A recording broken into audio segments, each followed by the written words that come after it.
Robert Plank Show, episode 64. Short and to the point landing pages. Where's the dang buy button?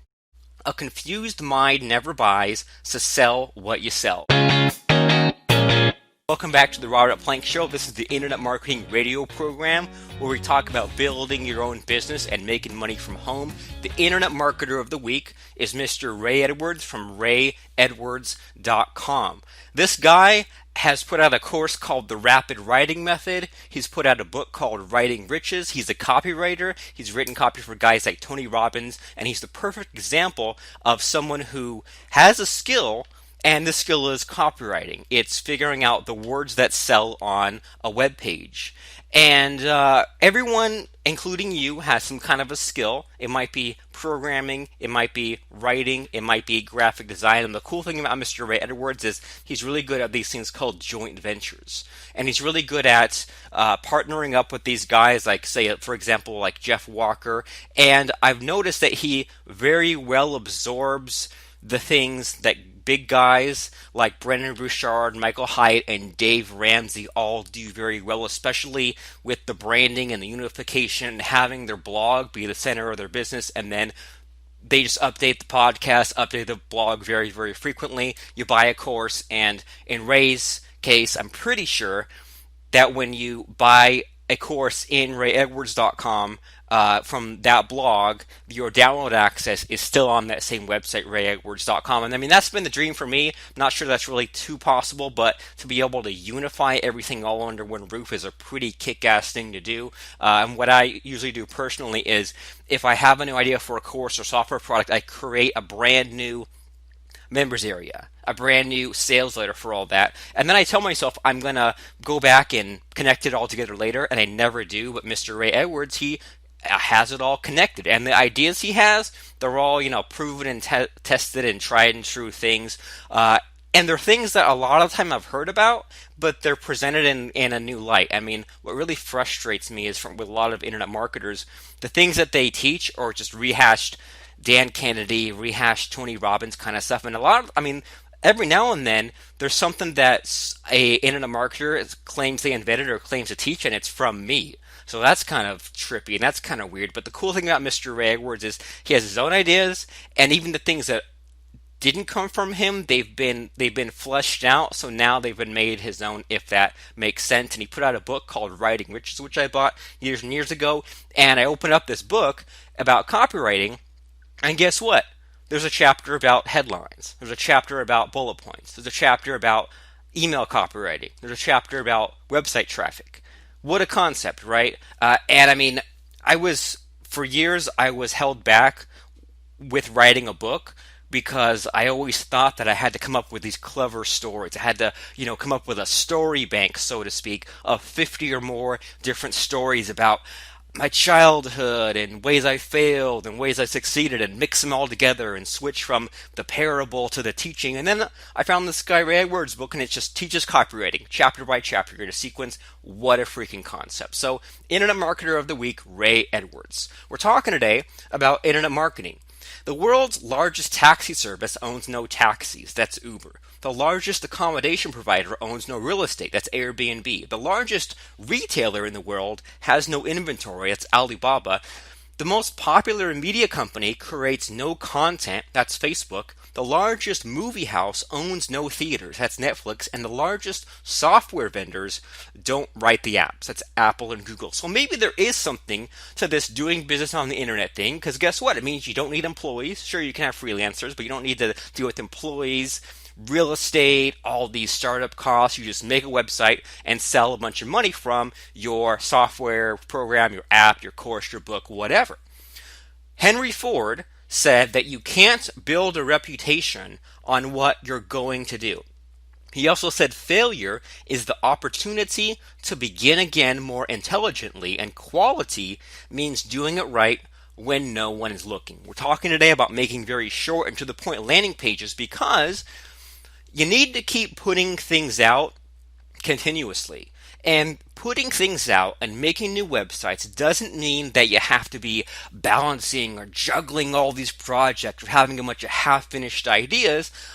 it does mean we have to complete the things we start and stick to the things we said we're going to stick to, but you can't build a whole entire multi-million dollar business on just one single thing. And if you do, that's a really scary, risky place to be. So, on the internet, money loves speed, and if we can keep putting things out there, then usually, at least in my case, the big winners, the big hits that I put out there are the things I expected to fail, and vice versa. So it's up to you to put out, if you have the idea for that course, that product, you got to put it out there yesterday, if not sooner.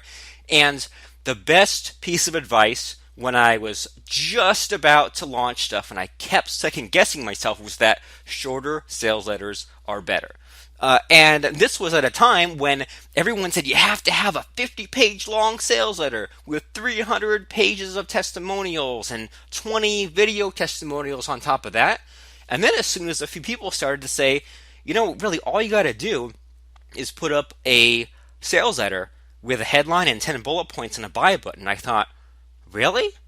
And they said, yeah. And I mean, if you have this big, long, meandering sales letter, it's probably going to be filled with things that people aren't going to read, or people are going to drop out, or not even get to the bottom of your web page. And even if you do think you need to have all that extra text on there, those are all things you can add later. It frustrates me in this day and age when people tell me that when they do things like a free pitch webinar, they say it has to go for 5 hours. I have to explain everything.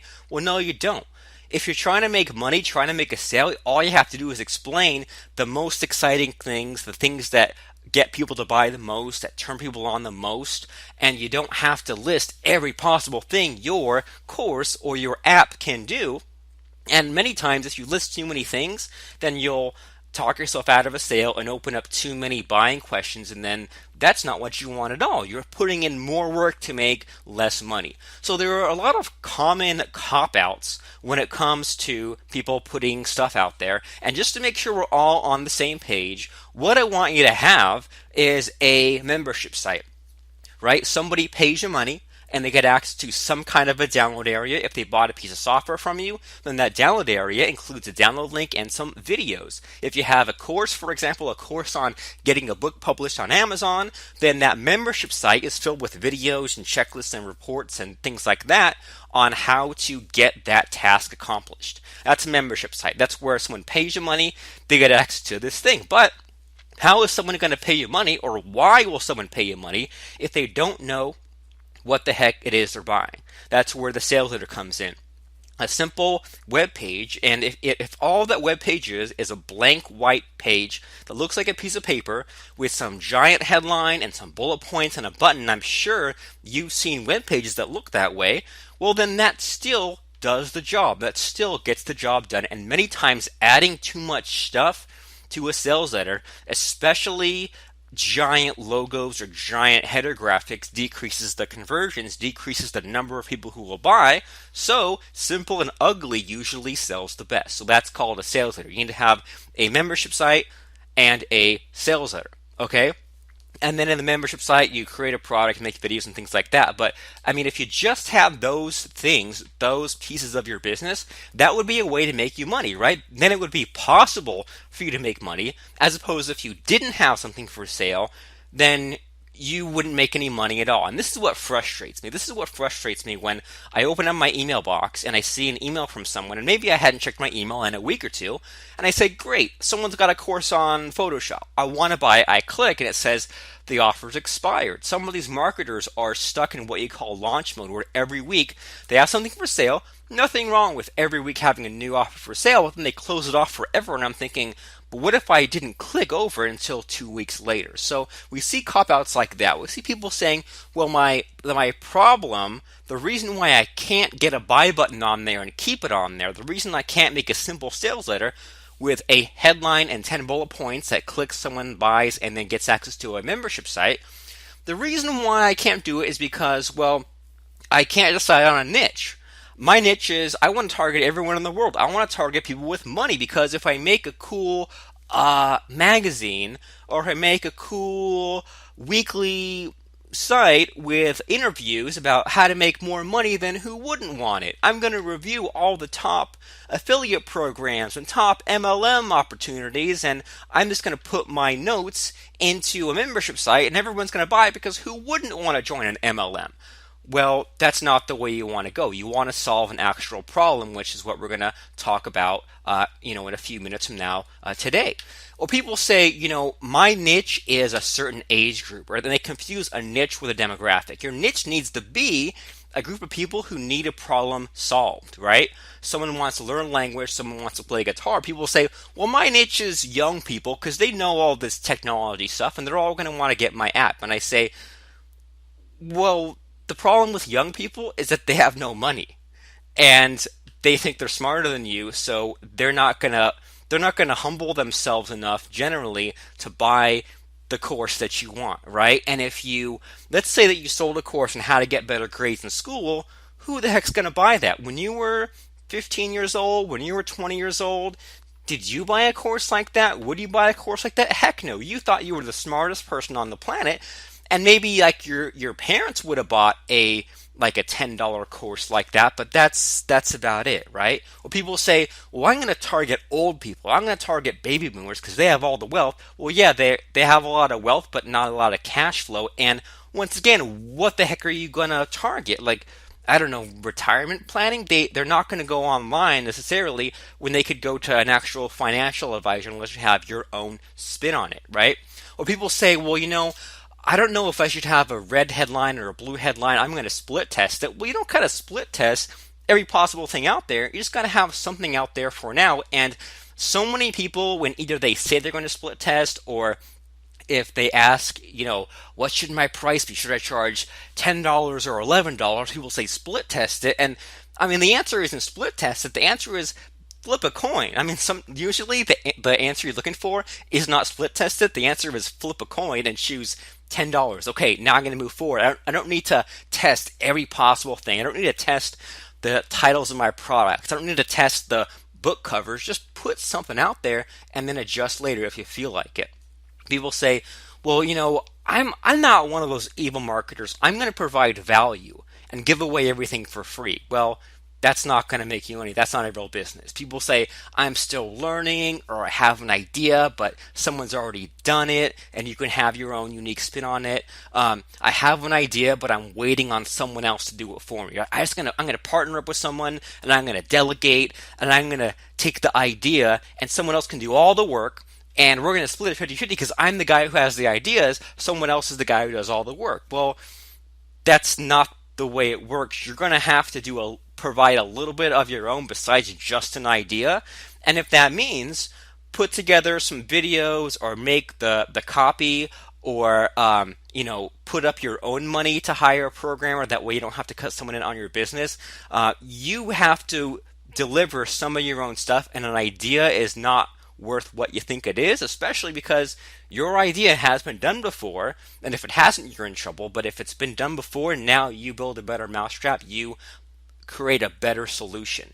Or people say, I'm waiting for the right time, and you know what? There never is a right time to send out that email, put out that product, do that webinar presentation, things like that. And the time you're waiting for is usually a bad time. There's always that thing called Murphy's Law where the day that you put out some kind of product, it's that some way bigger marketer also has one out on that same day or that same week. And it's not like they copied you. It's just the way the world works, the way that all these coincidences work. There's a thing called the red car syndrome where you might say, okay, well, I'm going to buy a red car. No one out there has a red car. Next day you buy a red car, and then all you see on the street are red cars. It's not like the red cars suddenly appeared, but now your brain is looking for the red cars. Now all you see are red cars. There's never a good time. And even if your launch doesn't do very well, then you can do better next week or next month. It really, really irritates and scares me when I see people do or teach once a year product launch. They basically come on the scene when they're out of money. They need to make $1 million. Well, $100,000 after all the affiliates and refunds and all that stuff are taken care of. They need to make 100 grand to pay the bills, and they come across and scramble, and it's a huge risk. And if it does great, they're so burned out that they don't do anything new for 6 months or a year. And if it doesn't work out great, then they're out a year's worth of income.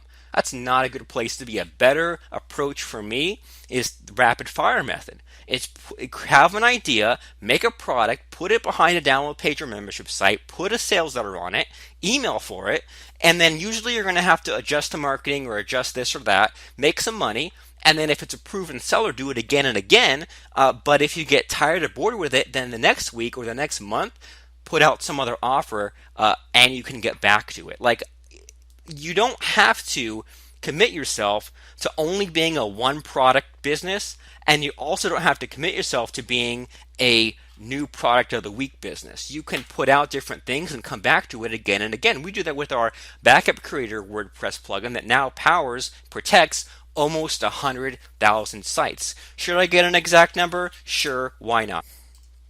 Our Backup Creator WordPress plugin now protects 95,596 WordPress sites, and you can use that plugin to back up your sites, create snapshots for them every week automatically onto offsite storage, or even clone them so that once you have a site the way you want it, you just make an exact copy of it. That's a WordPress plugin you can get at backupcreator.com. So the tool I use to make these websites is WordPress. The tool that I use to backup and clone them is Backup Creator. And then I use MemberGenius to handle the payments, PayPal to actually take the credit cards, and then Paper Templates to have the sales letter. And all those things are in one convenient package for you. Also, Backup Creator as well, inside of our course at incomemachine.com. And the whole point of that course is not to teach you, the internet basics, and not to give you some tips and pointers on copywriting. It's to get your whole system set up in 3 days or less. To get something simple set up, and usually the simpler the better, the shorter the better, the more basic the better. And the biggest reason for that is because a confused mind never buys. Have you ever clicked over to a web page if you have maybe like an iPhone or a smartphone or an iPad or a tablet? And I know this happened with me where I go to a web page and I see a video on top, and there's supposed to be a button down below, but I can't click and buy. And someone has a cool video and I'm like, cool, I want this. Can I at least see what the price is? Can't click and buy because some of these marketers have these fancy delayed buy buttons. And they say, well, what I'm going to do is someone comes to the web page and I have a 90-minute video presentation, and they got to watch it, and after 30 minutes without fast forwarding, then I'm going to see they're going to see a button where then they can buy, because I don't want them to buy early on. And I say, well, why not? And so I've seen over and over again this kind of behavior where, technically, especially to cold, gullible traffic, there's this thing where people put a video on a web page and you can't fast forward, and the buy button doesn't appear right away.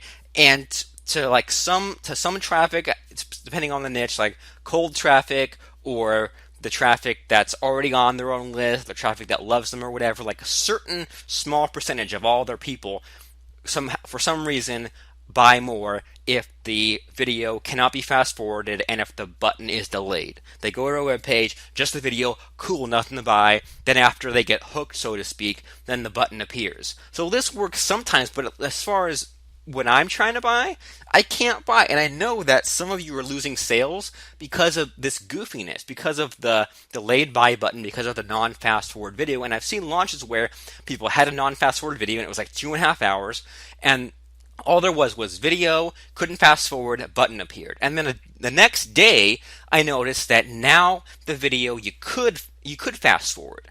And then you could fast forward to a certain point, then the button would appear to click and buy this $2,000 course. And then the next day I noticed that now the button appeared the whole time. And then I noticed the next day that it was edited down to like 30 minutes. I noticed even the next day he added in some extra text below the video showing what you'd actually get. And even the day after that, there was a link to watch like a 5-minute version of the video. But it just felt like these people, they kept tweaking the offer to be shorter and shorter and more to the point. And it's like, well, Why didn't you do that to begin with? I know that you're so in love and so close to your own product that you feel like you have to show this 90-minute, this 2-hour demo, but online, I mean, you know that the attention span has decreased quite a bit, and why can't you just compress it down to 5 minutes? And if I want to watch the 1 hour pitch webinar, the 1 hour, not the 2 hour, but if I want to watch that 1 hour video, I can. But just on the page where it's time for me to buy, why can't you have a 5 minute or less minute video, and just some bullet points about what I'm going to get? So here's something else that irritates me a little bit. Maybe this episode should be called "List of Things That Irritate Mr. Robert Plank." Is when someone says, "Here's this free training, free video." I sign up and they say, "Great, here it is," and I say, "Okay, great, I got your report, got your video, but now what? I want to buy from you. I want to get the rest of this, and I can't because there's nowhere else for me to go." So how about that? You have something for sale, you have a buy button on the page. Even if you have a video, the button's on the page. What a concept, with the price on it, so that people don't have to click over and see the price and come back. It's just video, price on it. If I'm signing up for something from you for free, like a free gift, I get the free gift, then you say, all right, now that you got the free gift, here's the thing to buy.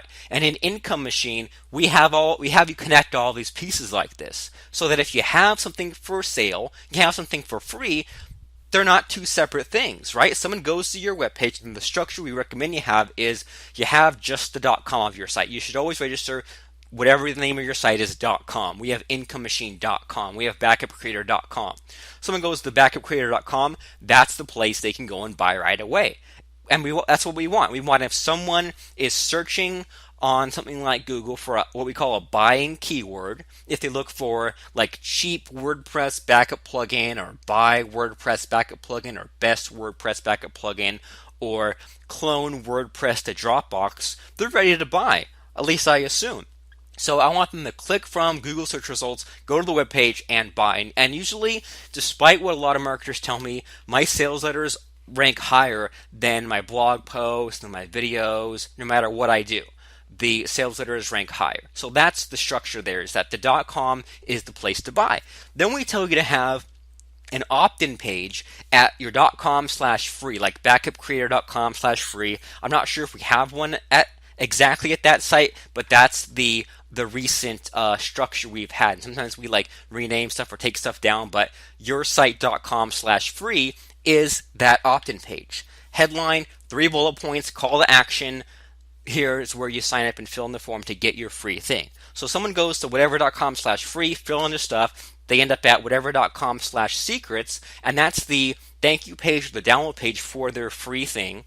And then after consuming that, there's a link to the root of your site, the .com area, and then they go and buy there, and after they buy, then they're sent to the .com/members, so backupcreator.com/members is where they can then log in after they've bought and claim the latest version of the plugin, check out the bonuses or the videos or things like that. So that's how simply we have it, and that's the way that you should do it too, because that way, someone can buy from you right away. They can opt in for something for free, and then if you have things like if you run a webinar or stuff like that, you can put the webinar recording at example.com/training. And so you have a web page where it's nothing else but the webinar replay. At the bottom is a link to the sales letter, to the .com area of your site. Everything leads to the .com sales letter for your site. And then we might even have a 5-minute video at example.com/demo. And what is that? It's a web page with nothing on it other than the 5-minute video. At the bottom is a link to go back to the .com sales letter and buy. And that .com sales letter is very short. And the longer I've been doing this, the shorter and shorter I've been making my sales letters, just because I want to cut it short and make it to the point, especially when software products are involved. If I'm selling a backup plugin for WordPress, I don't need to tell a big long story about I tried other backup plugins, I lost my site, I wanted to do this and that. No, just show me some screenshots and does it do what it is I want to do. And the cool thing about software is usually the marketplace has already been trained for what it is they want. They want to have a graphics editor. They want to have a landing page creator. They want to have a split testing plugin. They want to have a screen capture program, whatever it is. The marketplace has usually been pre-trained. So all you have to do is deliver to them what it is they're already looking for, like a way to clone to Dropbox, a way to clone WordPress sites to Amazon S3. A confused mind never buys, and many times, especially when I've bought low ticket items, I've had to buy through 3 different upsells just to buy the one thing that I wanted. I bought a course on webinars because I always want to improve my webinar game, and I had to buy a $10 product, a $27 product, and a $97 product, when the only thing I wanted was one little part that was about how to get more traffic to webinars. So, how about instead of trying to trick someone into $10 and $20 and $90, how about you just put it all together for $200? And then you don't have to work as hard to make all these sales, and you might make less sales, but more profits and more money. This is the concept we call sell what you sell, okay? And it just means that people have a problem. Problem might be getting a book published. Problem might be playing the guitar, running a webinar. You make a package, and if it's $997, then there you go. That's the offer. And you don't have to have 4 different options. You don't have to have, you buy this upsell and this upsell and this upsell and add all these different add-ons. Just have that one thing. The biggest frustration for me when I was first setting up membership software was I was buying a membership plugin called Amember. And you probably haven't heard of it because it's been off the market for a long time. I'm not even sure if you can buy it anymore or if you can even see what it was. But this was a membership plugin or membership software. And in order to even get it to do what you wanted, you had to buy Amember itself. And then if you wanted to connect it to a WordPress blog, so I think Amember was like, I don't know, $100, $200. But then to get Amember to work with WordPress, which everyone was starting to use WordPress, then you had to pay $30. And then to take PayPal payments, because otherwise you couldn't take payments, you had to pay $30 again. And then in order to get it hooking up to an autoresponder, you had to pay $30 again. And once you actually bought all the things you wanted to buy, it was $200, $300. So why not just give me that package? And why do I have to get all these so-called bundles or pile up the cart? And I know people say, what's so, everyone can get the price or the packages right for them. Well, screw that.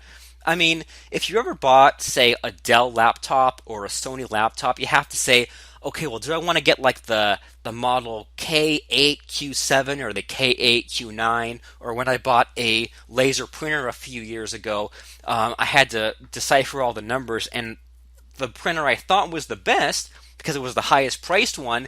It didn't have Wi-Fi, so you had to plug in like a blue Ethernet cable, and it was a black and white laser printer only, and it didn't have the ability to scan documents. It didn't have a scanner built in or a copier, and it was higher price because it was for business industrial use. And so then I said, okay, well, I think I found the second most expensive printer, but they were all called like 270 NW or 270 RW, stuff like that. And then I found a color printer that printed on Wi-Fi, but then the problem was it didn't have a scanner.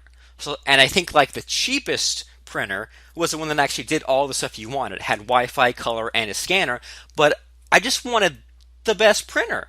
And I knew that in the back of my head that I wanted the Wi-Fi and to be able to print in color and scan, but I shouldn't have to think about that, right? Like if I buy an iPad, I'm just getting the iPad. Maybe I'll get the iPad Air, the iPad Pro, or the regular iPad, but I shouldn't have to make any more decisions other than that. I shouldn't have to figure out how much RAM I have or even really how much storage I should have. Just give me the one. Let me get off to the races. And that's what really frustrates me. I think that's where you can do better than a lot of your competitors, where they make people make all kinds of decisions when they buy, and you can just give them the one size fits all, or maybe like the light and the full version.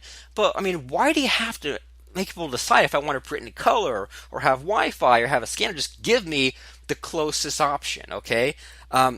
So this is where so we recently put out a product called Website Remote, which is a WordPress management tool. And a lot of competitors, when you go to buy like a WordPress management tool, it's kind of Amember revisited, where you have to buy this add-on if you want to run backups, this add-on if you want to update plugins. So first of all, you have to pile up the cart with all the actual add-ons you wanted, and then you have to go and say, well, do you want the the light or the pro or the business features, and you have to go and figure out what are those features. And then you have to say, well, how many sites are you going to manage?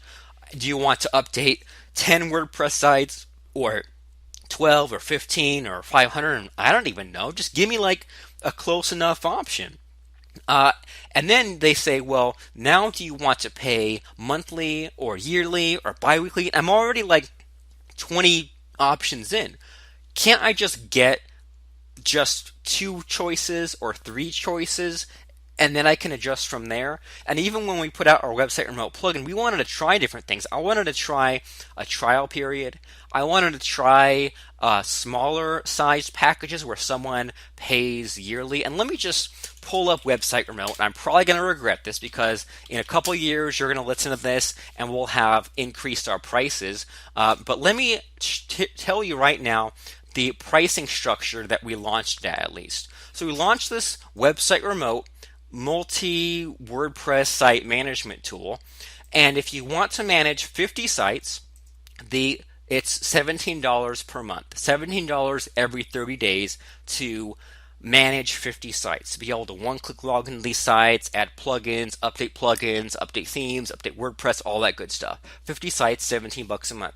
100 sites, 27 bucks a month, and unlimited sites, 47 bucks a month. And it's sold pretty well, but not as fast as I want because of the scary monthly fee. People said, can I just pay as you go or pay yearly? I said, yes, you can. So basically on this one web page, there's three options: 50, 100, or unlimited sites, price points, 17, 27, or 47 bucks a month.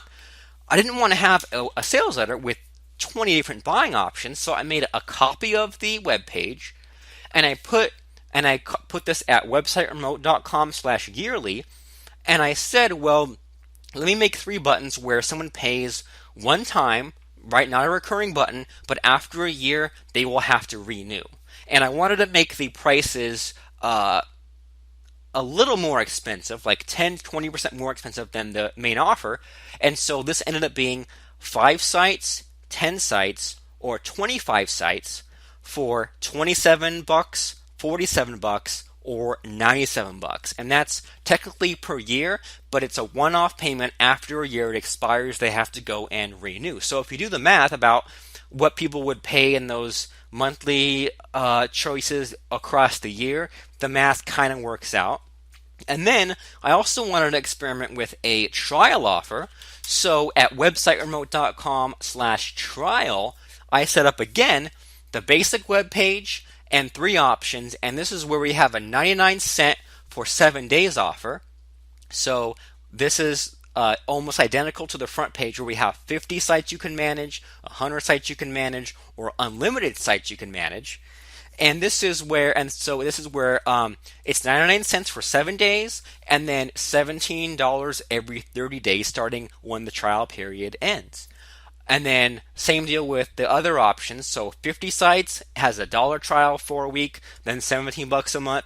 100 site option has a $1 trial for a week, then 27 bucks a month, and the unlimited option is a $1 for a week and then 47 bucks a month. So I was experimenting with these different options, but they're all on separate pages, and I don't link them together. But if someone's buying objection is that they want a trial period, or they want to pay as you go yearly, I can send them to these web pages where there are still only 3 options, but I don't clutter their thinking with all those choices. If they've already decided the only one single reason why they won't buy is because they want a yearly option, boom, there you go. Now there's still only 3 choices in front of you. I hope that makes sense. And so I'm looking at the web page for Website Remote at websiteremote.com, and what we have there is a headline, a video, a couple bullet points, and then a guarantee in the order form. Those are the only real pieces you have to have.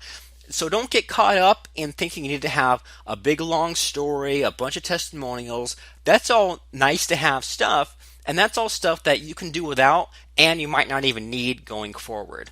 When you make a sales letter, use very few words, and especially with with a course, you want to focus on the results, right? Focus on what they can create, which isn't necessarily testimonials, but if you can show someone how to make a book in a week, great. Show the books you've made in a week. If you have software, show screenshots of the software doing the things it's supposed to do.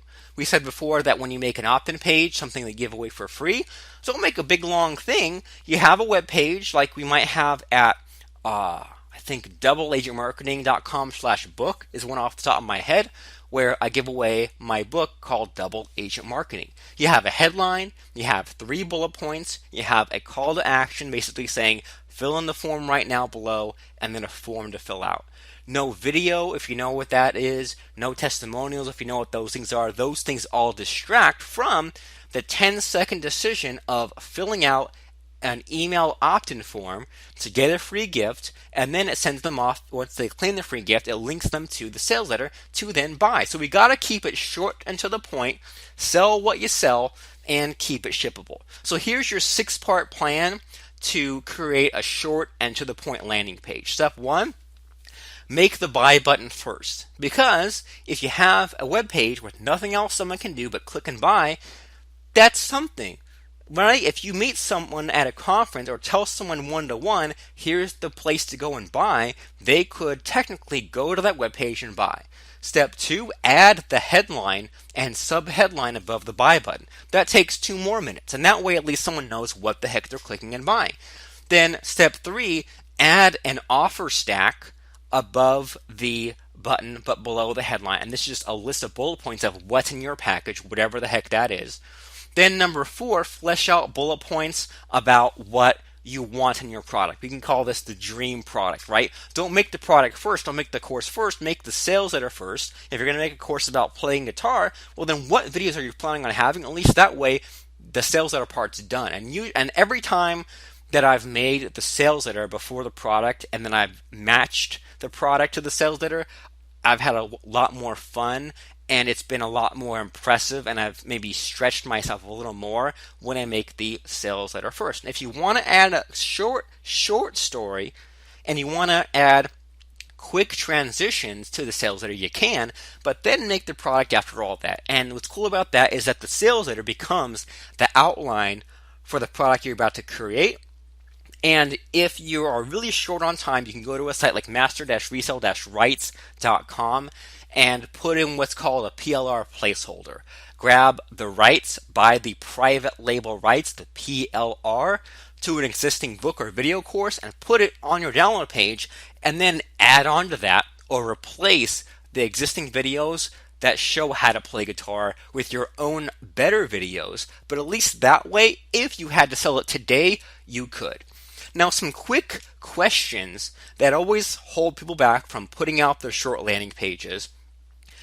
If I put out a webinar replay or do a video launch, do I have a replay or not a replay? I would say, to keep it simple, always have a replay of your webinars. Every now and then, if you want to make a big deal about your stuff, have no replay.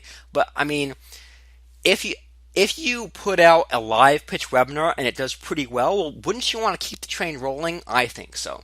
When you put a video on a web page, should it have that non-fast forward, or should you allow people to fast forward the controls? I say keep it simple and allow people to fast forward, because otherwise they're going to just close the screen. And the bigger question to ask yourself is, why are people fast forwarding? Why are people closing that web page? Maybe you need to be more interesting. With a squeeze page, what's the exact structure? Headline, 3 bullet points, call to action, which says fill out the form below to claim your free gift, and then have the form below. What should my niche be?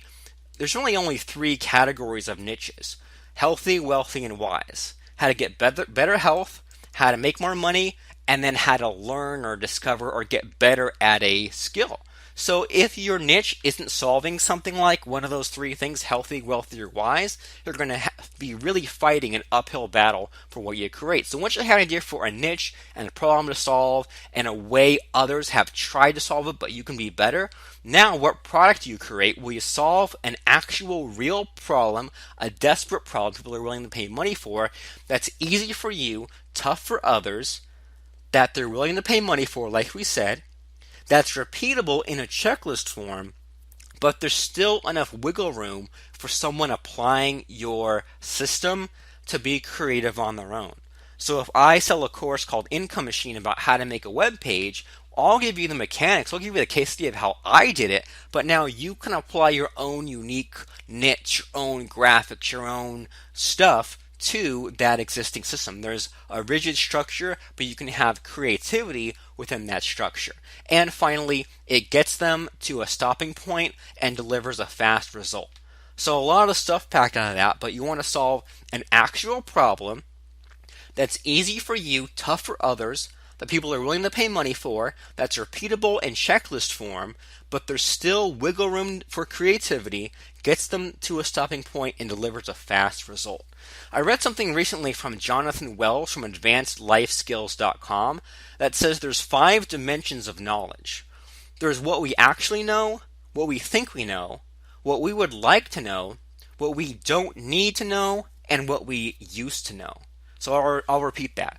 What we actually know, what we think we know, what we would like to know, what we don't need to know, and what we used to know. So when you make a course, when you solve a problem, most of what you're showing and teaching people is what they would like to know, and a little bit of what they used to know but aren't applying, and a little bit of what they know, and they know, that means that they're on the right track, and then a very small amount of what they don't need to know, so they know what to avoid. And I would add to those 5 dimensions here, like the Robert Planck 6th and 7th dimensions. I think these are the most important. So the 6th dimension of knowledge, I would say, is what we don't know, right? And that might mean you have a web page, it's not selling. Well, you don't know that you need traffic. You need to buy a course on traffic. So this is a little tougher to sell because you have to convince or educate people that the thing that's been holding them back all along is traffic. And then the 7th dimension is, doesn't that sound like a 1950s sci-fi show? The 7th dimension is what we need to know, and this is also what you need to disguise inside of what they want to know or what they would like to know. There's the things they need to know, but they don't always want to hear that. Well, you need to run a webinar. You need to do public speaking. You need to attend conferences.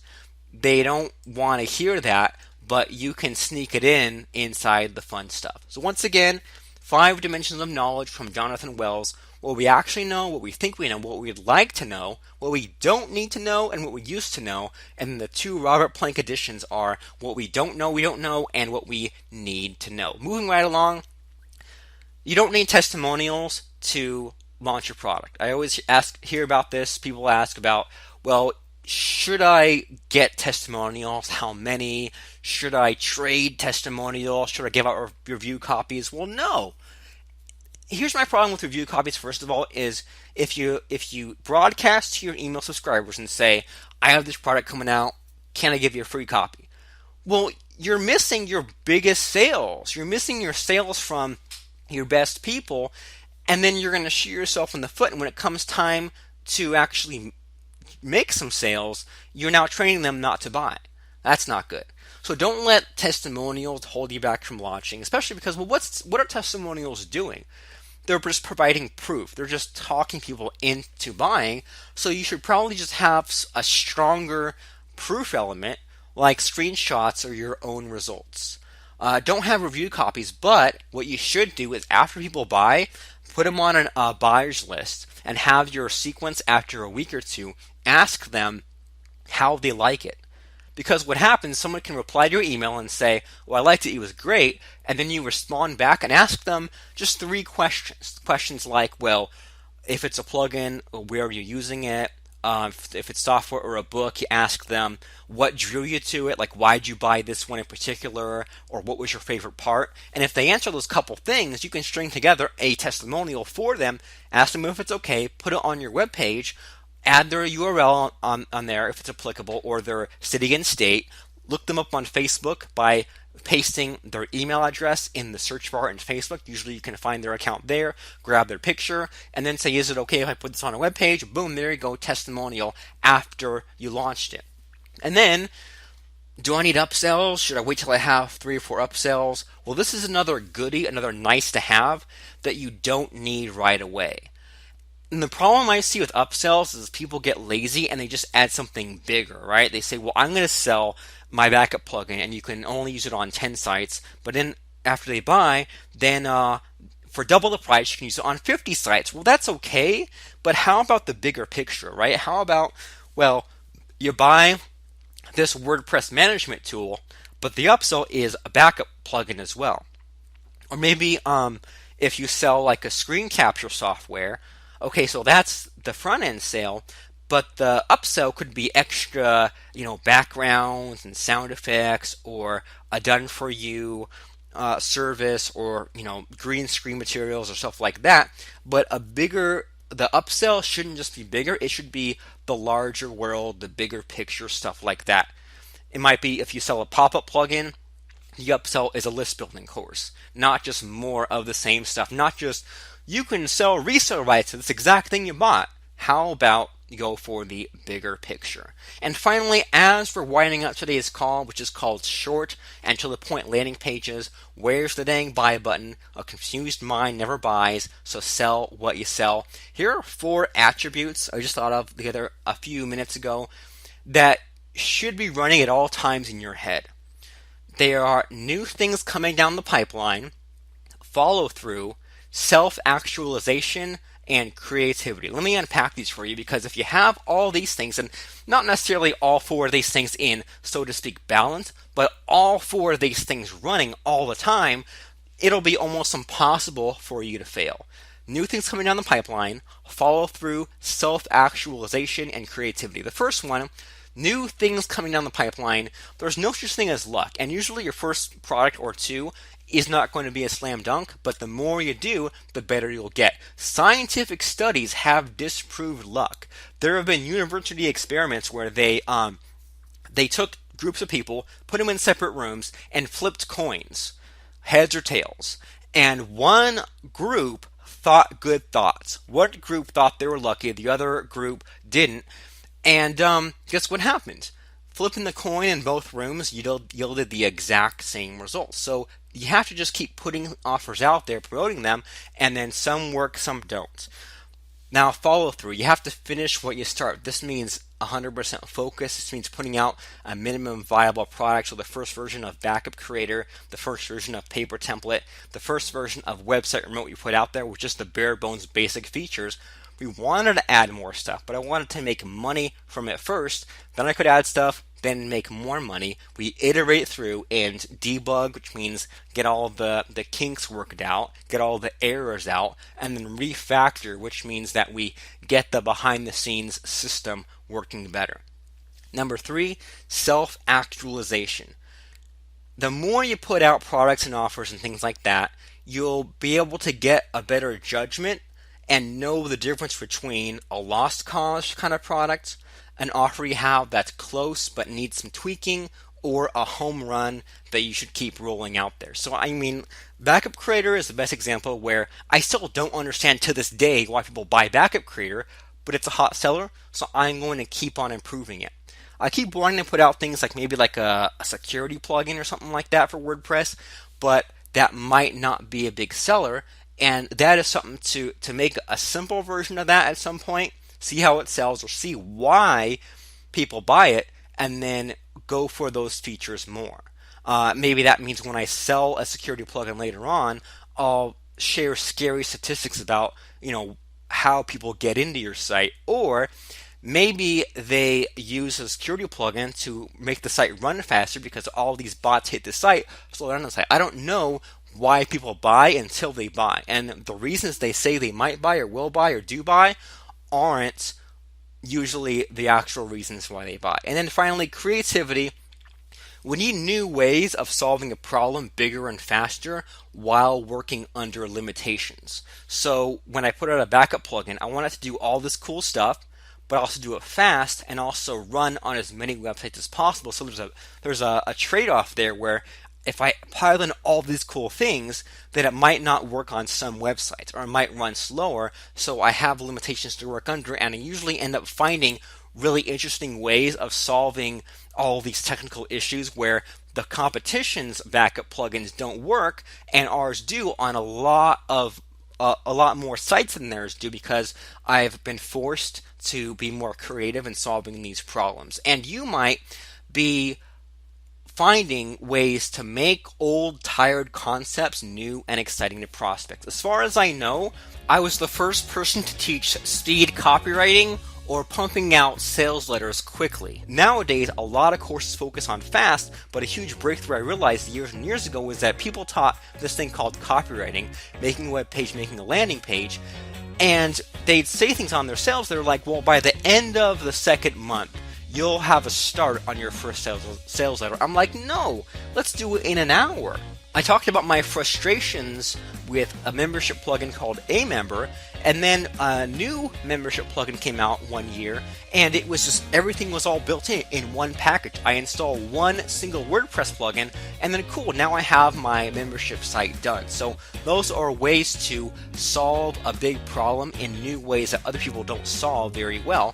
New things coming down the pipeline, follow through, self-actualization, and creativity. That's been Robert Plank Show, episode 64, short and to the point landing pages. Where's the dang buy button? A confused mind never buys, so sell what you sell. Check us out at robertplank.com and at websiteremote.com, incomemachine.com, and even better, backupcreator.com and papertemplate.com. Have you noticed? I put out lots of things, and you should too. Put your simple landing pages out there, filter out what works and what doesn't, make money and make more money. I'm Robert Plank. Have a great internet marketing week. Congratulations to Mr. Ray Edwards and